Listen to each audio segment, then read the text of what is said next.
దర్శకుడు రాజమౌళి సినిమాల పైరసీని తీవ్రంగా ఖండించారు. పైరసీ చేసే వాళ్ళు సంఘసేవ చేస్తున్నట్టు భావించడం తప్పు అని, అసలు వారికి డబ్బులు యూజర్ల వ్యక్తిగత డేటాను అమ్మడం వల్లే వస్తుందని పేర్కొన్నారు.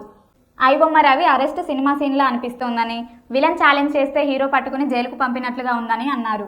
పైరసీ సైట్ల వల్ల సినిమా ఇండస్ట్రీ కంటే ప్రజలకు ఎక్కువ నష్టం జరుగుతుందని, వారి పర్సనల్ డేటా క్రిమినల్స్ చేతుల్లో పడుతున్నదని హెచ్చరించారు.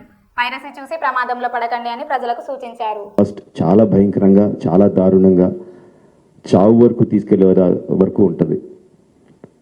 సినిమాలు ఏముంది, ఫ్రీగా చూస్తున్నాం కదా, అంతే కదా, దీంట్లో పెద్దది ఏదో ఉంది అనుకుంటున్నారు. బట్ ఆ పైరసీ సినిమాలు చేసే వాళ్ళు ఏమీ సంఘసేవ చేయట్లేదండి.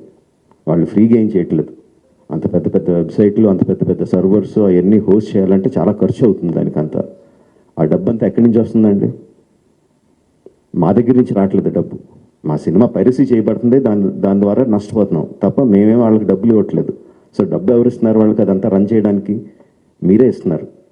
మీ పర్సనల్ డేటా అమ్మడం ద్వారా ఇస్తున్నారు.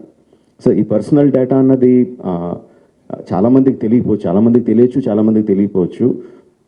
సింపుల్ థింగ్, మీ పేరు, మీ ఫోన్ నెంబరు, ఆర్ మీ పేరు, మీ ఆధార్ కార్డ్ నెంబరు, ఆర్ మీ పేరు, ఆర్ మీ జస్ట్ మీ ఈమెయిల్ ఐడి, ఈ మాత్రం ఇన్ఫర్మేషన్ ఉంటే చాలండి సైబర్ క్రైమ్ కమిట్ చేయడానికి. అంటే ఒక రకం కాదు, అది కొన్ని వందల వేల రకాలుగా వాళ్ళు మీ ఇన్ఫర్మేషన్ని క్రిమినల్స్కి అమ్ముతున్నారు.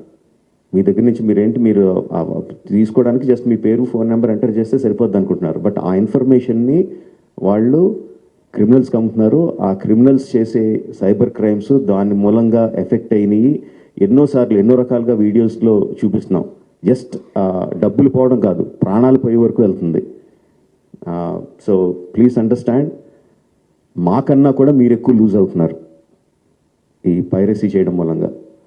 Please don't get affected. Every one has a choice.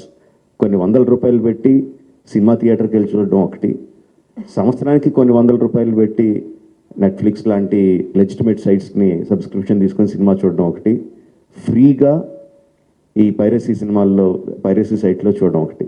The choice is yours. లెజిటిమేట్గా చూస్తారా ఆర్ ప్రాణాల మీదకి తెచ్చుకుంటారా? The choice is yours.